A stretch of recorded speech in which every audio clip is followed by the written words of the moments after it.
ಏನಮ್ಮ ಏನಮ್ಮ ಏನು ಮೊಟ್ಟೆ ತಂದೆ ಔಷಧಿ? ಅಯ್ಯೋ ಏನಿಲ್ಲ ಕಣ್ ಬವ್ವ. ಎಲ್ಲಿಂದ ತಂದೆ? ನಮ್ಮ ಮಗಳು ತಂದಿದ್ದು ಐದು ಬೇಯಿಸು ಅಂತ ನೀನೇನು ಏನಾರ ತೆಗ್ದಂಗಿಲ್ಲ ಬಂದ್ಬಿಡ್ತೀಯಲ್ಲ. ಬಂದಪ್ಪ ಮಾತಾಡಕ್ ಬರ್ಬಾರ್ದಾ? ಏನಪ್ಪ ಏನು ತರ್ತಾರೆ ಅವ್ರು ಭಂಗ ಮಾಡ್ತಾರೆ ಅನ್ಬೇಕು. ನೀನ್ ಹಂಗಲ್ಲ, ಅದೇನು ಇದೇನು ಕೊಡು. ಅದ್ ಯಾಕಂಗಾಡಿ ಆಯ್ತು ಬಿಡವ, ಏನೋ ಬರ್ದಂಗ ಅದೆಲ್ಲ ನಮ್ಮ ಮಗಳೆಲ್ಲ ಮೊಮ್ಮಕ್ಳಿಗೆ ಬೇಯಿಸ್ಕೊಡು ಅಂತ ತಂದು ಕೊಟ್ಟಿದ್ದು ಕಣ. ಅದು ಈಗ 8 ರೂಪಾಯಿ ಆಗದೆ ಕಣಮ್ಮ ಕೊಡುತ್ತೆ. ನಾಳೆ ಕೊಡು ಅಂದವ ನೋಡ್ದಲ್ಲ. ಇಲ್ಲ ಈಗ ಬೇಯಿಸುದಿಲ್ಲ, ಈಗ ಬೇಯಿಸುದಿಲ್ಲ. ನನ್ನ ಮಗಳು ಬೇಯಿಸ್ಕೊಂಡಲ್ಲ ಅಂತ ಎತ್ ಮಡಗ್ತೀನಿ ಹಂಗೆ. ನಾಳೆ ಬೇಯಿಸ್ಕೊತಾಳೆ. ಅದಕ್ಕೆ ಯಾಕೆ ಅಂಗಾಡಿ ತಗೋ. ನೀನೇನು ಮೊಟ್ಟೆ ಕಂಡ ಕೊಟ್ಟಿದ್ದಾನ ನಾನು? ಇಲ್ಲ ಕಣ 8 ರೂಪಾಯಿ ಆಗದೆ ಮೊಟ್ಟೆ. ಯಾಕಂಗಾಡಿ ನೀನು ಇವಾಗ ಹಿಂಗಾಗ್ಬಿಟ್ಟಲ್ಲ ನೀನು. 8 ರೂಪಾಯಿ ಆಗದೆ ಕಣ ಮೊಟ್ಟೆ ಕೊಡುಕ್ಕೆ. ನಮ್ಮ ಮಗಳು ತಗೋ ವಾಸಲ್ಲ.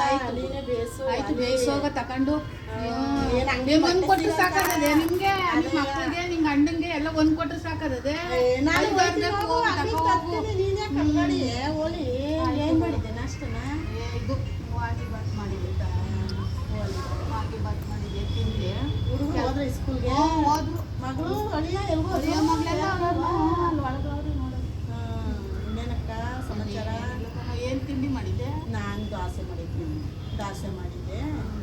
ನಾನು ಮಾಡ್ಬಿಟ್ಟು ಈಗ ಬಂದೆ. ಅದಕ್ಕೆ ಹೋಯ್ತಾ ಇದ್ನಲ್ಲ ಅಂತ ಏನು ಮಾಡ್ತಾಳೆ ಅಂತ. ಏನಿಲ್ಲ, ಮಧ್ಯಾಹ್ನಕ್ಕೆ ಮೊಟ್ಟೆ ಬೇಯಿಸು ನಾಕ ಅಂತ ತೆಗೆದು ಕೊಟ್ಟಿದ್ದು. ಅದೇನೋ ಅವಳೆ ಬೇಯಿಸ್ಕೊಂಡಳಂತೆ, ಬೇಯಿಸುದಿಲ್ಲ. ಹೋಲಿ ಬಾ ಬೇಯಿಸ್ಲಿ. ಇವಾಗ ಏನು ನೀನು ಕೆಲ್ಸಕ್ಕೆ ಹೋಗ್ಬೇಕು? ಹೋಗ್ಬೇಕು ಈಗ. ಸರಿ ನಾನು ಹೋಯ್ತೀನಿ ಕಣಕ್ಕ. ಅದಕ್ಕೆ ಬಂದೆ, ಏನು ಮಾಡ್ತಾಳೆ ಸುವರ್ಣಕ್ಕ ಅಂತ. ಬರ್ತೀನಕ್ಕ. ಬಂದ್ಬಿಟ್ಟು